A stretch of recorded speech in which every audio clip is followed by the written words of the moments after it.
السلام علیکم ورحمۃ اللہ وبرکاتہ۔ ناظرین کرام، قبول حق کے راستے میں، حق و ہدایت کے راستے میں جو چیزیں رکاوٹ بنتی ہیں اس میں سے ایک چیز یہ جاگیرداری، ریاست، بادشاہت اور مال و دولت کی شہوت، یہ ایسی چیزیں ہیں کہ ایک انسان حق کو جان لینے کے باوجود، صحیح بات کا علم ہو جانے کے باوجود بھی اس چیز کو محض اس لیے ٹھکرا دیتا ہے کہ میری بادشاہت چھن جائے گی، میں مال سے محروم ہو جاؤں گا، جو مجھے ریاست، جو مرتبہ حاصل ہے وہ مجھ سے چھن جائے گا، میری جاگیرداری چلی جائے گی۔ اور یہ ہم تاریخ میں، سیرت میں اور اسلام کے بارے میں بہت سارے ایسے لوگ ہمیں ملتے ہیں کہ جنہوں نے دین اسلام کو محض اس لیے قبول نہیں کیا کہ دنیا کی یہ منفعت، دنیا کی یہ جاہ و عزت اور جاہ و مرتبہ، یہ اس نے انہیں اسے قبول نہیں کرنے دیا۔ اس کے چھن جانے کا خوف یہ ان کے ذہن و دماغ پر اس طرح سے غالب آیا کہ انہوں نے حق کو قبول نہیں کیا۔ اسی لیے علماء نے اس چیز کو بھی حق کے قبول کرنے کے جو موانع ہیں، جو انسان کے لیے رکاوٹیں بنتی ہیں حق و ہدایت کے تسلیم کرنے میں، وہ یہ بھی بنیادی رول ادا کرتی ہیں کہ ایک آدمی کی ریاست، ایک آدمی کی مالداری، دولت مندی، سرداری، حکومت، قوم کا عہد و منصب، یہ چیزیں بھی انسان کے لیے رکاوٹ کا ذریعہ بنتی ہیں۔ اور یہ بہت بڑی کمزوری ہے کہ جس کے چھن جانے کا خوف انسان کو ہمیشہ حق بات سے منہ موڑنے پر آمادہ کر دیتی ہے۔ اسی لیے آپ دیکھیں گے سیرت کے اندر، احادیث کے اندر، ہرقل بادشاہ جو روم کا بادشاہ ہے، اس کی پوری داستان، پوری تفصیل جو ہے احادیث کے اندر ذکر ہے کہ کس طرح سے اس نے اللہ کے نبی صلی اللہ علیہ وسلم کی شخصیت، آپ کی دعوت، آپ کے لائے ہوئے دین کے بارے میں ابو سفیان رضی اللہ عنہ جو اس وقت کافر تھے، ان کے ذریعہ سے، ان کے ساتھیوں کے ذریعہ سے اس نے پوری حقیقت کو جانا، ایک ایک پہلوؤں پر اس نے سوال کیا، اس کی تصدیق بھی کرتا ہے، اور انجیل کی روشنی میں، بائبل کی روشنی میں، اپنے تجربے کی روشنی میں انبیاء کے ساتھ جو معاملے پیش آتے ہیں ان ساری چیزوں کو مانتا بھی ہے، تسلیم بھی کرتا ہے، اور یہاں تک کہتا ہے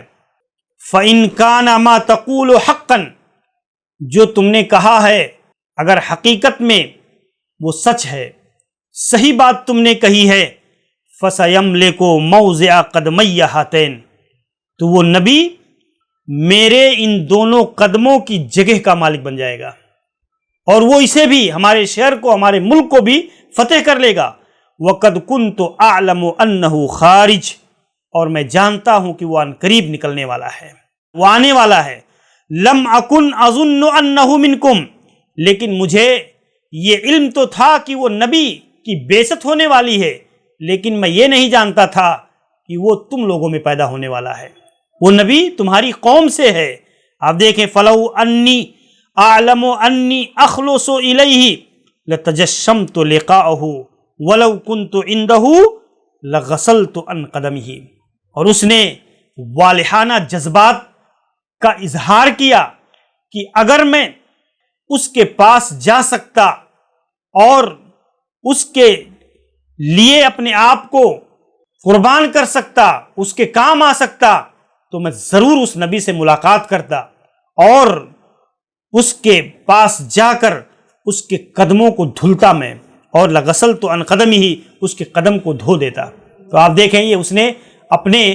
جذبات کا اعتراف کیا، لیکن اس کے باوجود اس پورے واقعے پر آپ غور کریں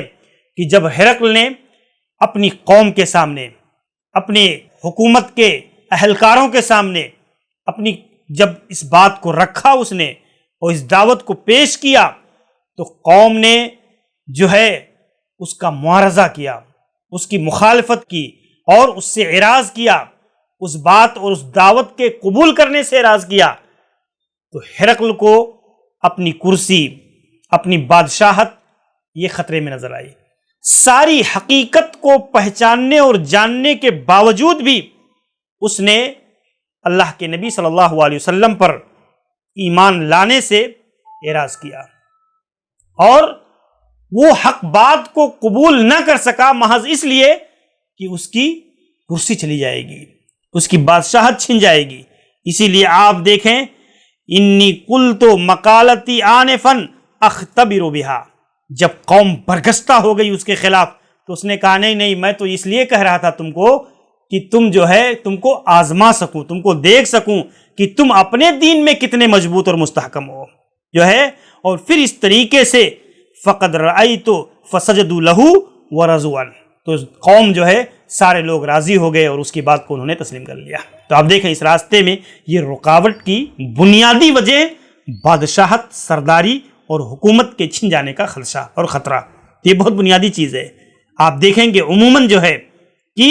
ایک آدمی جب دولت مند ہوتا ہے تو اس کی دولت حق بات کو قبول کرنے، اللہ کے پیغام کو ماننے سے عموماً کیا ہے، رکاوٹ بن جاتی ہے۔ سرداران قریش میں سے بہت سے سرداروں کو اسلام کی طرف آنے میں جو جھجک، جو تردد اور جو وجوہات تھے کہ وہ اسلام انہوں نے قبول نہیں کیا، ان وجوہات اور اسباب میں بنیادی چیز ان کی سرداری، ان کی حیثیت، ان کا مرتبہ، ان کی حکومت اور ان کا اپنا ایک اسٹیٹس اور مقام اور مرتبہ، یہ انسان کو حق کے قبول کرنے کے راستے میں رکاوٹ بنتی ہے۔ اسی لیے آپ دیکھیں گے کہ جو ہے بہت سارے غیر مسلم اسلام ایک سچا دھرم ہے، وہ اس بات کو مانتے ہیں، وہ اس بات کو تسلیم کرتے ہیں، اسلام کی خوبیوں اور محاسن کا بھی اعتراف کرتے ہیں، لیکن پھر سچا دھرم ماننے کے باوجود چونکہ ان کو اپنی عزت نفس پیاری ہوتی ہے، ان کی دولت، ان کی عیاشیاں، شراب نوشیاں، ان کی دیگر جو چیزیں ہیں وہ اس کے راستے میں رکاوٹ بن جاتی ہیں، اور پھر انسان جاننے کے باوجود بھی حق کو اعتراف نہیں کر پاتا ہے۔ ایسے ہی آپ دیکھیں، مجھے یاد آتا ہے دارالسلام عمر آباد کے تعلیمی دور میں، جہاں نیو مسلموں کی تربیت کا ایک شعبہ الحمدللہ اس ادارے میں قائم ہے، وہاں طالب علمی کے زمانے میں میں نے دیکھا کہ ایک گاؤں اور قریہ کا پردھان، وہ شخص اپنے 2 بچوں کو لے کر کے اس شعبے میں داخلہ کرانے کے لیے لایا کہ میرے بچوں کو آپ ایڈمیشن لے لیں، وہ یہاں اسلام کو، دین کو سمجھ سکیں اور صحیح معنوں میں اس کے بارے میں علم حاصل کر سکیں۔ آپ دیکھیے تمل میں میرے بعض ساتھیوں نے جب اس سے پوچھا کہ آپ اپنے بچوں کے معاملے میں ان کو یہاں ایڈمیشن دلا رہے ہیں تو پھر آپ خود اسلام قبول کیوں نہیں کرتے، آپ کیوں نہیں اسلام کے بارے میں خود جانتے؟ تو اس نے کہا کہ دیکھو، میں ایک بستی کا سردار ہوں، میں پردھان ہوں، میرے تحت بہت سارے لوگ ہیں، اس لیے میں جو ہے ابھی اسلام قبول نہیں کر سکتا، لیکن یہ میرے دونوں بچے ہیں، یہ انہوں نے اپنی خوشی سے، اپنی رغبت سے اسلام کو قبول کیا ہے، تو میں چاہتا ہوں کہ آپ ان کو جو ہے اپنے یہاں داخل کر لیں۔ تو یہ چیزیں انسانی زندگی میں ایسے موڑ آتے ہیں کہ انسان کا اپنا اسٹیٹس، مرتبہ اور یہ دولت اور شہوت کے جو خدشات ہیں، جو چھن جانے کا جو خوف ہے، وہ انسان کے لیے رکاوٹ کا باعث بنتا ہے، اور انسان اس کی بنیاد پر اسلام کے قبول کرنے سے اعراض کر جاتا ہے۔ بعض دفعہ اگر آپ اس حقیقت کو مسلکی بنیادوں پر سمجھیں اور ایسے ماحول میں بھی دیکھیں تو آپ کو حقیقت پتہ چلے گی۔ مولانا عبدالحمید رحمانی رحمہ اللہ، جو اپنی جماعت کے ایک گرامایا سرمایہ تھے، اور اللہ تعالیٰ ان کی قبر کو نور سے بھر دے، آپ دیکھیں انہوں نے اپنے رسالے توعیہ میں جو ماہانہ ان کے ادارے سے نکلتا تھا، اس میں ایک بار انہوں نے ایک انٹرویو شائع کیا تھا، جس کو طالب علمی کے زمانے میں ہی غالباً یا فراغت کے بعد ہی میں نے اس چیز کو دیکھا تھا، اس انٹرویو کو۔ انہوں نے ندوہ کا دورہ کیا تھا، اور اس میں مولانا علی میاں ندوی، جو دیوبندی جماعت کے بڑے ہی اہم رکن تھے، بڑے علماء میں سے تھے، ان کی حیثیت، ان کی عزت، ان کا مرتبہ، ان کا مقام، ان کی خدمات یہ مسلم ہے۔ انہوں نے رفع الیدین کے مسئلے پر ان سے سوال کیا تھا کہ مولانا اگر دوسرے لوگ نہیں سمجھتے تو مجھے اس پر تعجب نہیں ہے، لیکن آپ تو عالم اسلام کے ایک بڑے علماء میں سے ہیں، آپ کا مقام، آپ کا مرتبہ اور آپ کی وسعت نظر، آپ کی علمی گہرائی، کیا رفع الیدین کے ثبوت میں، اس کی قطعیت میں اور اللہ کے نبی صلی اللہ علیہ وسلم سے دوام کے ساتھ اس کے ثبوت میں کوئی شک، کوئی تردد رہ جاتا ہے؟ تو مولانا نے اعتراف کیا اس بات کو کہ نہیں، واقعی احادیث میں یہ چیزیں منقول ہیں اور ثبوت کے ساتھ یہ چیزیں ملتی ہیں، لیکن مولانا عبدالحمید رحمانی رحمہ اللہ نے پوچھا کہ پھر آپ اس چیز کو اپنی عملی زندگی میں کیوں نہیں لاتے، آپ خود اس پر عمل کیوں نہیں کرتے؟ تو انہوں نے کہا دیکھیے مولانا، ہمارے پیچھے ایک بڑی قوم ہے، ہمارے پیچھے ایک بڑی جماعت ہے اور ہمارا ایک اپنا مسلک ہے، اور اس کی بنیاد پر میں جو ہے ایسی چیزوں کے اندر نہیں پڑنا چاہتا۔ تو آپ اندازہ کیجئے کہ بعض دفعہ یہ چیزیں بڑے بڑے علماء کے راستے میں بھی قبول حق کے معاملے میں آپ دیکھیں تقلید کا مسئلہ ہے، تقلید کے مسئلے میں یا اسی طریقے سے بعض افکار و خیالات اور نظریات کا جو ٹکراؤ ہے، ان ساری چیزوں کے اندر اگر آپ غور کریں اور اس کے بالمقابل سلفی فکر اور اس کے منہج کو صحیح دلیل کی روشنی میں آپ رکھ کر کے دیکھیں تو جو چیزیں ہیں وہ بہت سارے علماء جو میدان تدریس سے، تحقیق سے، دعوت سے، علم سے تعلق رکھتے ہیں، کیا وہ ان حقائق کو نہیں سمجھتے؟ لیکن نہیں، وہ سمجھنے کے باوجود بھی ایک خاص دائرے میں رہنا اور خاص دائرے میں رہنے کی وجہ سے وہ قبول حق کا اعتراف نہیں کر پاتے، وہ حق کو قبول نہیں کرنا چاہتے، کیونکہ ان کا ایک بدھا ٹکا ایک اصول ہے اور ان کے بدھے ہوئے ایک گھر گھرودے ہیں جس کی بنیاد پر وہ اسی دائرے میں رہ کر کے تعلیم و تعلم،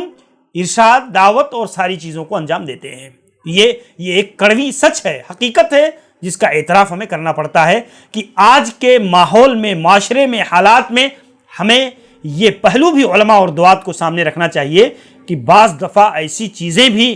قبول حق کے راستے میں رکاوٹ بنتی ہیں۔ اللہ تعالیٰ سے دعا کرنی چاہیے کہ اللہ رب العالمین ہمیں اور آپ کو ایسے موانعات اور ایسی رکاوٹوں سے اللہ ہماری حفاظت فرمائے، اور اللہ تبارک و تعالیٰ ہمیں صحیح فکر، صحیح مسلک اور صحیح چیز کو قبول کرنے کی اللہ ہمیں توفیق دے۔ اقول قولی ھذا استغفر اللہ لی ولکم ولسائر المسلمین من کل ذنب انہ هو الغفور الرحیم، وصلی اللہ علی نبینا محمد وعلی آلہ وصحبہ اجمعین۔ السلام علیکم ورحمۃ اللہ وبرکاتہ۔